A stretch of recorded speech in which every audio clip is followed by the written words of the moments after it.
Hey, what's up guys? Welcome to my channel, the Motovlogger Maverick, and I'm back with another video. So in this video, I'm going to be talking about the Royal Enfield Himalayan. Is it good for daily commuting? Is it good for city ride? Or it is meant to be on the highways and the off-roads? I will explain it to you. So let's start with the video.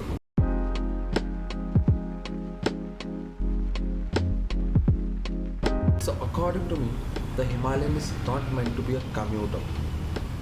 It is a combination of a tourer and an adventure which we call the adventure tourer. आप इसे highways पर आराम से 100-110 की speed पर cruise कर सकते हो या फिर ऑफ रोड पर मज़ा कर सकते हो, but it's not really meant to be in the traffic. And मैं आपको सजेस्ट भी नहीं करूँगा दैट कि आप डेली कम्यूट करें इस बाइक पर. मैं ऐसा ऐसा नहीं बोल रहा कि you can not do it, आप नहीं कर सकते. Of course you can use it in traffic. After all it's your bike, you can ride it the way you want, but it's gonna damage your bike. So this bike is meant to be on the highways and the off-roads. So daily commuting is not even worth it. It's not reliable if you use it every single day. Mileage issues and मतलब fuel economy कुछ भी नहीं देगी. And normal city commute में hardly 30 की fuel economy दे देगी. So that is very bad. If you're a college going student and suppose your college is closer to your house, maybe 5 to 10 kilometers, so in that case you can use it every day, no issues. But then if you're going through like bumper to bumper traffic, then no man, it's not even, it's not worth it. It's not worth it. And I wouldn't suggest to ride this bike in bumper to bumper traffic for more than 5 to 10 kilometers. Firstly, the bike heats a lot in traffic, and you just feel the heat all the way up to your thighs. Plus it's a 200 kgs bike. It has a long front suspension travel, so you cannot, it's not easy to maneuver.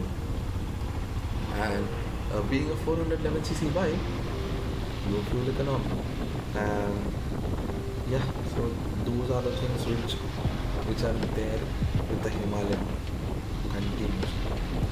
So one thing is clear, this may not be the motorcycle for everyone, no matter how much everybody wants one. So there are pros and there are cons, and it would be best to weigh each of them in before coming to a conclusion.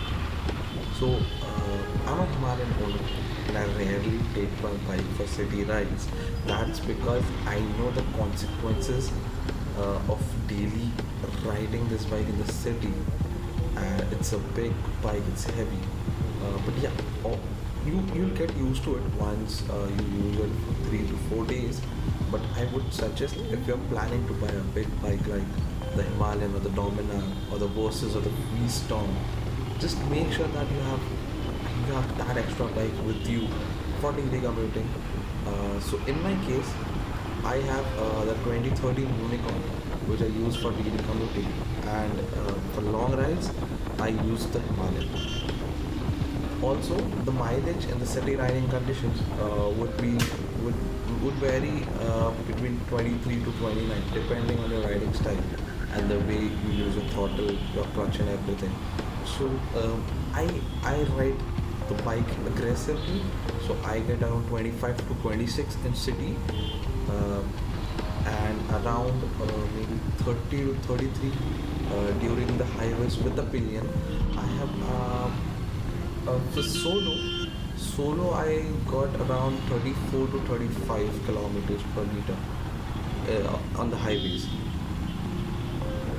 Yeah, so it really depends on your riding style, and also the petrol prices are rocket high, so you would only end up refueling the bike every now and then if you used in daily commuting.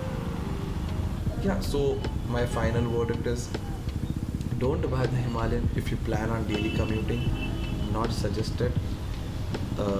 I'm saying this from my experience. So yeah, that's about it. My review for the Himalayan, to be used for daily commuting or not. I hope I helped you in making a choice. So if you have any doubts, any questions related to Himalayan, just please comment down below. I'll reply to you, or you can follow me on Instagram and send me a DM. Okay guys, I'll catch you later. तब तक like, comment, share the video and subscribe to my channel. मिलते हैं next vlog में, which hopefully will be a ride vlog. Peace out.